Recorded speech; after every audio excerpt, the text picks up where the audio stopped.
జగదేవ్పూర్ మండలంలోని చాట్లపల్లి, లింగారెడ్డిపల్లి, ధర్మారం గ్రామాల్లో Medak BRS MP అభ్యర్థి వెంకట్రామరెడ్డికి మద్దతుగా బుధవారం మండల పార్టీ అధ్యక్షుడు శ్రీనివాస్ గౌడ్, పీఎస్ఈఎస్ చైర్మన్ ఇంద్రసేనారెడ్డి, ఆత్మ కమిటీ మాజీ చైర్మన్ రంగారెడ్డి, సర్పంచుల ఫోరం మండల మాజీ అధ్యక్షుడు నరేష్ స్థానిక నేతలతో కలిసి ప్రచారం నిర్వహించారు. ఈ సందర్భంగా వారు మాట్లాడుతూ కాంగ్రెస్ పార్టీ అధికారంలోకి వచ్చాక విద్యుత్ కోతలు, సాగునీరు, తాగునీరు సమస్య, కరువు రావడంతో ప్రజలందరూ ఇబ్బందులు ఎదుర్కొంటున్నారని ఆరోపించారు.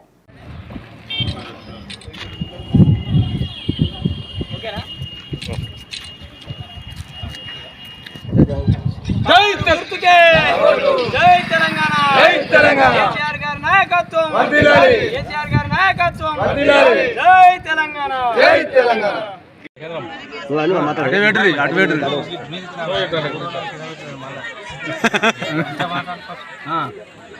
ఈరోజు లింగారెడ్డిపల్లి గ్రామంలో ఇంటింటి ప్రచారం స్టార్ట్ చేయడం జరిగింది. కావున ఈరోజు ఉపాధి పని దగ్గరికి రావడం జరిగినది. ఈరోజు సంక్షేమ పథకాలు మనకు కేసీఆర్ గారు అమలు చేసిన పనులన్నీ బాగున్నాయని జనాలు అంటున్నారు. ఇప్పుడు కరెంటు రావడం లేదు, నీళ్ళు కూడా చక్కగా రావట్లేవు, ఊర్లన్నీ ఎండిపోయినాయి. కాబట్టి ఈ విషయంలో ఓట్లు కాంగ్రెస్ మాకేం సపోర్ట్ చేస్తలేదు, మమ్మల్ని ఇబ్బంది పెడుతున్నది కాంగ్రెస్ రేవంత్ గవర్నమెంట్ అని మనకు చాలా స్పందన చాలా బాగున్నది. టీఆర్ఎస్కే ఓటేస్తాం, కారు గుర్తుకే ఓటేస్తాం అని చెప్పడం జరుగుతున్నది.